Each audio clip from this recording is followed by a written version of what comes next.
നമസ്കാരം. ഇന്ന് നമുക്ക് സിവിൽ പ്രൊസീജിയർ കോഡ് അഥവാ സിവിൽ നടപടി നിയമത്തിലെ ഓർഡർ 38 റൂൾ 5 കുറിച്ച് നോക്കാം. സാധാരണഗതിയിൽ റിക്കവറി സ്യൂട്ടുമായി ബന്ധപ്പെട്ട് വരുന്ന സംഗതികളിലാണ് ഓർഡർ 38 റൂൾ 5 ഒരു ഇൻ്ററിം ആപ്ലിക്കേഷൻ കോടതിയിൽ ഫയൽ ചെയ്യുന്നത്. മണി റിക്കവറി സ്യൂട്ട് എന്ന് പറഞ്ഞാൽ ചെക്ക്, പ്രോമിസറി നോട്ട്, എഗ്രിമെൻറ്റ് ഇപ്രകാരം കൊടുക്കുന്ന പണം തിരികെ ലഭിക്കാതെ വരുമ്പോൾ ആ പണം തിരികെ ലഭിക്കുന്നതിന് വേണ്ടി കേസ് കൊടുക്കുക, ഡിപ്പോസിറ്റ് പൈസ മടക്കി കിട്ടുന്നതിന് വേണ്ടി കേസ് കൊടുക്കുക, അതുകൂടാതെ ഡാമേജസ് നഷ്ടപരിഹാര ഇനത്തിൽ കിട്ടുവാനുള്ള തുക കൊടുക്കുക, ഇങ്ങനെ സാമ്പത്തികം ലഭിക്കുന്നതിന് വേണ്ടി കൊടുക്കുന്ന മിക്ക കേസുകളിലും ഒരു ഇൻ്ററിം ആപ്ലിക്കേഷൻ എന്നുള്ള നിലയിൽ ഒരു അറ്റാച്ച്മെൻറ്റ് ആപ്ലിക്കേഷൻ ഫയൽ ചെയ്യാറുണ്ട്. അത് സാധാരണഗതിയിൽ ഓർഡർ 38 റൂൾ 5 CPCയിലെ അത് പ്രകാരമാണ് ചെയ്യുന്നത്. ഇവിടെ ഓർഡർ 38 റൂൾ 5 പ്രത്യേകത എന്താണെന്ന് വെച്ചാൽ അത് സ്യൂട്ടിനോടൊപ്പമോ at any stage of the പ്രൊസീഡിങ്സും ആയിരിക്കും അത് ഫയൽ ചെയ്യുന്നത്. അതായത് നമുക്കത് കേസ് വിധിയാവുന്നതിന് മുമ്പ് ഓർഡർ 38 റൂൾ 5 ആപ്ലിക്കേഷൻ ഫയൽ ചെയ്യാം. അറ്റാച്ച്മെൻറ്റ് രണ്ട് രീതിയിലാണുള്ളത്: before the decree, after the decree. ഇവിടെ after the decree order 21 rule 41 മുതൽ 54 വരെ വിശദമായി പറയുന്നുണ്ട്. ഈ 41 മുതൽ 54 വരെ വിവിധ തരത്തിലുള്ള പ്രോപ്പർട്ടികളുടെ ജപ്തിയാണ് പറയുന്നത്. അതിൽ മൂവബിൾ പ്രോപ്പർട്ടി വരും, ഇമ്മൂവബിൾ പ്രോപ്പർട്ടി വരും, ഡിക്രി വരും. അങ്ങനെ പലതരത്തിലുള്ള പ്രോപ്പർട്ടികളെക്കുറിച്ച് പ്രത്യേകം ഓർഡർ 21 റൂൾ 41 മുതൽ 54 വരെ പറയുന്നു. നമുക്കറിയാം ഓർഡർ 21 എന്ന് പറയുന്നത് അറ്റാച്ച്മെൻറ്റിനെ കുറിച്ച് ഡിക്രിക്ക് ശേഷമുള്ള ഭാഗത്തെക്കുറിച്ച് മാത്രം പറയുന്നതാണ് ഓർഡർ 21. എന്നാൽ ഓർഡർ 38 റൂൾ 5 പറയുമ്പോൾ അറ്റാച്ച്മെൻറ്റ് കൊടുക്കുന്നത് ഡിക്രിക്ക് മുൻപാണ്. അതാണ് ഓർഡർ 38 റൂൾ 5 ഒരു പ്രത്യേകത. അതുപോലെ തന്നെ ഓർഡർ 38 റൂൾ 5 പ്രോപ്പർട്ടി എന്ന് മാത്രമാണ് പറയുന്നത്. മൂവബിൾ പ്രോപ്പർട്ടി ആവാം, ഇമ്മൂവബിൾ പ്രോപ്പർട്ടി ആവാം. ഏത് പ്രോപ്പർട്ടിയും നമ്മൾ ഓർഡർ 38 റൂൾ 5 പ്രകാരം ജപ്തി ചെയ്യുന്നതിന് തടസ്സമില്ല. അപ്പം ഇന്ന് ഓർഡർ 38 റൂൾ 5 എന്താണ് പറയുന്നതെന്ന് CPCയിൽ നമുക്ക് നോക്കാം.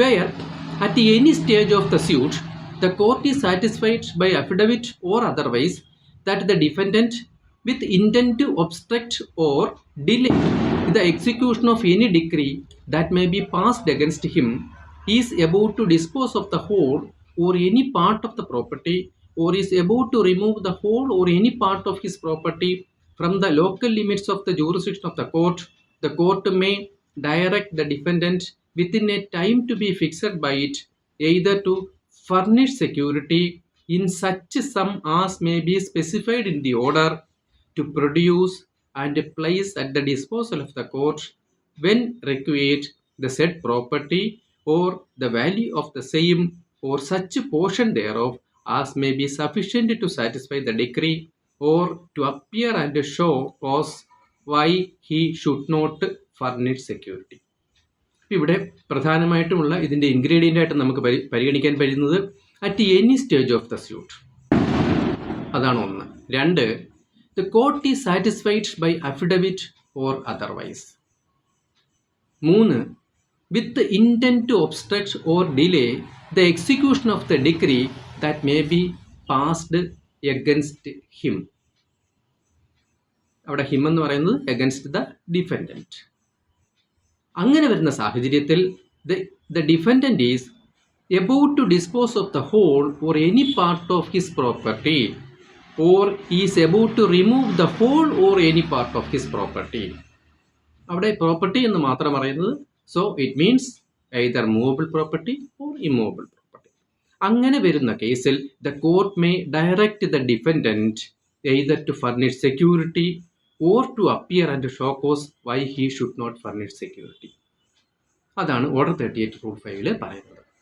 ഇനി അങ്ങനെ either to furnish security or to appear and show cause why he should not furnish security എന്ന് പറയുന്ന അതേ ഓർഡറിൽ തന്നെ കോടതിക്ക് എന്ത് ചെയ്യാം?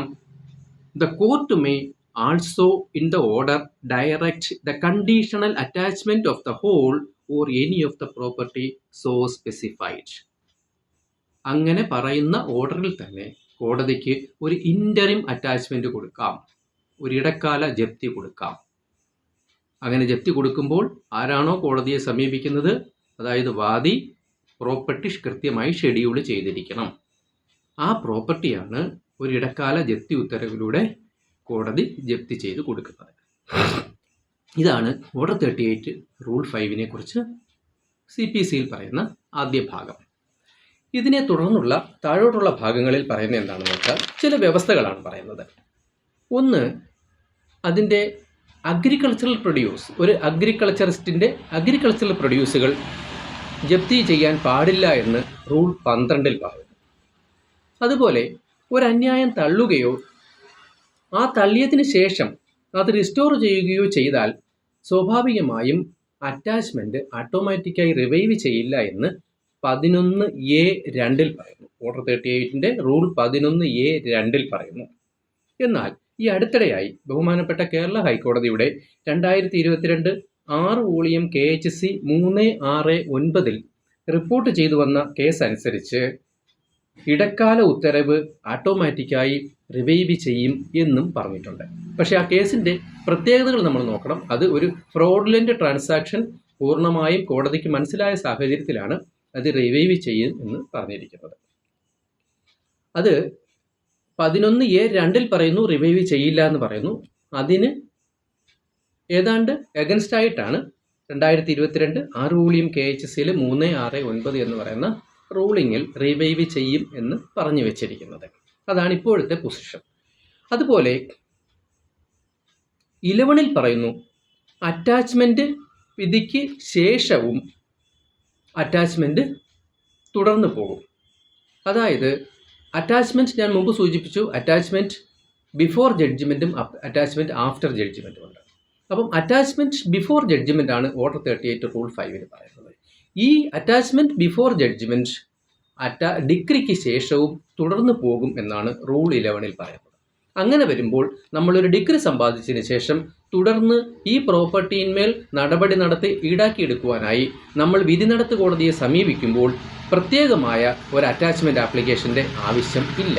നമുക്ക് നേരിട്ട് തന്നെ 66 പറയുന്ന റൂൾ 66 പറയുന്ന നടപടി പ്രകാരം ലേല നടപടിയിലേക്ക് പോകുന്നതിന് തടസ്സമില്ല. ആ അറ്റാച്ച്മെൻറ്റ് ട്രയൽ കോടതിയിൽ ലഭിച്ച അറ്റാച്ച്മെൻറ്റ് അതേപോലെ തന്നെ എക്സിക്യൂഷൻ കോടതിയിൽ പിന്തുടർന്ന് പോകും. അതുപോലെ ഈ വസ്തുവിൽ എന്തെങ്കിലും തരത്തിലുള്ള ക്ലെയിം ഉണ്ടെങ്കിൽ, നമുക്കറിയാം ക്ലെയിം ഉണ്ടാകുന്ന സാഹചര്യം എന്ന് പറയുന്നത് ഇതിന് മറ്റൊരു ഓണർ വരിക, മറ്റെന്തെങ്കിലും തരത്തിൽ ഇതിനകത്ത് അവകാശമുള്ള ഒരാൾ കോടതിയിൽ വരിക.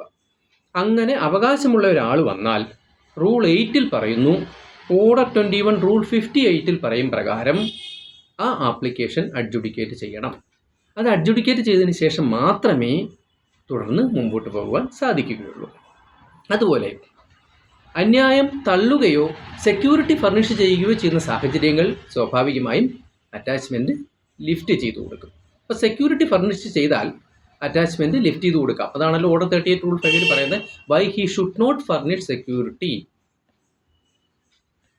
അതുപോലെ തന്നെ വളരെ പ്രധാനപ്പെട്ട ഒരു സംഭവം റൂൾ 10 പറയുന്നു. സാധാരണ എല്ലാവരും ചോദിക്കാറുള്ളതാണ്. ഇപ്പോൾ ഒരു വസ്തുവിന്മേൽ ഒരു ബാങ്കിൻ്റെ ജപ്തിയുണ്ട്, ഒരു പ്രൈവറ്റ് പാർട്ടിയുടെ ജപ്തിയുണ്ട്, വിച്ച് വിൽ പ്രിവെയിൽ. സാധാരണ ഇതിൽ ഒരു കേസ് കൊടുക്കുന്നയാൾ മുൻപ് ഏതെങ്കിലും ജപ്തി ഈ വസ്തുവിൽ ഉണ്ടായിരുന്നോ എന്ന് നോക്കാറില്ല. അതിനുശേഷമായിരിക്കും ചിലപ്പോൾ അറിയുന്നത് ഒന്നിൽ ബാങ്കിൽ ബാധ്യതയുള്ള വസ്തുവാണ്, അങ്ങനെ എന്തെങ്കിലുമൊക്കെ അറിയുന്നത്. അപ്പം റൂൾ 10 അത് വ്യക്തമായി പറയുന്നു. എങ്ങനെയാണെന്ന് വെച്ചാൽ, ഒരു മൂന്നാം കക്ഷിക്ക് മുൻപ് ഈ വസ്തുവിലുണ്ടായിരുന്ന അവകാശത്തെ പുതിയ ജപ്തി ഒരു തരത്തിലും ബാധിക്കില്ല. അതുപോലെ മുൻപിനാലെ ഈ വസ്തുവിനെ സംബന്ധിച്ച് ഒരു വിധി ഉണ്ടായിരുന്നാൽ ആ വിധി ഉടമസ്ഥന് ഈ വസ്തുവിനെതിരെ പ്രൊസീഡ് ചെയ്യുന്നതിന് തുടർന്ന് വരുന്ന അറ്റാച്ച്മെൻറ്റ് ബാധകമല്ല. അങ്ങനെ വരുമ്പോൾ ആദ്യ ജപ്തി ഏതാണോ, ആദ്യം വിധി സമ്പാദിച്ചത് ആരാണോ, അയാൾക്ക് ഈ വസ്തുവിനെതിരെയുള്ള എന്ത് നടപടി തുടരുന്നതിനും തടസ്സമില്ല. അതുപോലെ തന്നെയാണ് സെയിൽ ഡീഡിൻ്റെയും കാര്യം. ജപ്തിക്ക് മുൻപായിട്ട് ഈ വസ്തുവിൽ എന്തെങ്കിലും കാരണവശാൽ കരണങ്ങൾ നടന്നിട്ടുണ്ടായിരുന്നു എങ്കിൽ ആ കരണങ്ങൾ നിലനിൽക്കും, ജപ്തി അസാധുവാവുകയും ചെയ്യും. അതുപോലെ 2022 5 വോളിയം KHC 581 കേരള ഹൈക്കോടതി വളരെ സ്പെസിഫിക് ആയിട്ട് പറഞ്ഞു, there should be a specific pleading for apprehension of disposal of the property. കോടതിയെ ബോധ്യപ്പെടുത്തണം the defendant is going to dispose of the property with an intention to defeat the delay that may be passed against the defendant. അങ്ങനെ ബോധ്യപ്പെടുത്തുന്ന സാഹചര്യത്തിലാണ് കോടതി ഒരു interim attachment അനുവദിക്കുന്നത്. ഇതാണ് interim അറ്റാച്ച്മെൻറ്റിനെ കുറിച്ച് civil നടപടി നിയമത്തിൽ പറയുന്നത്. ഇനിയും മറ്റൊരു വിഷയവുമായി നമുക്ക് മറ്റൊരു ദിവസം കാണാം. നന്ദി, നമസ്കാരം.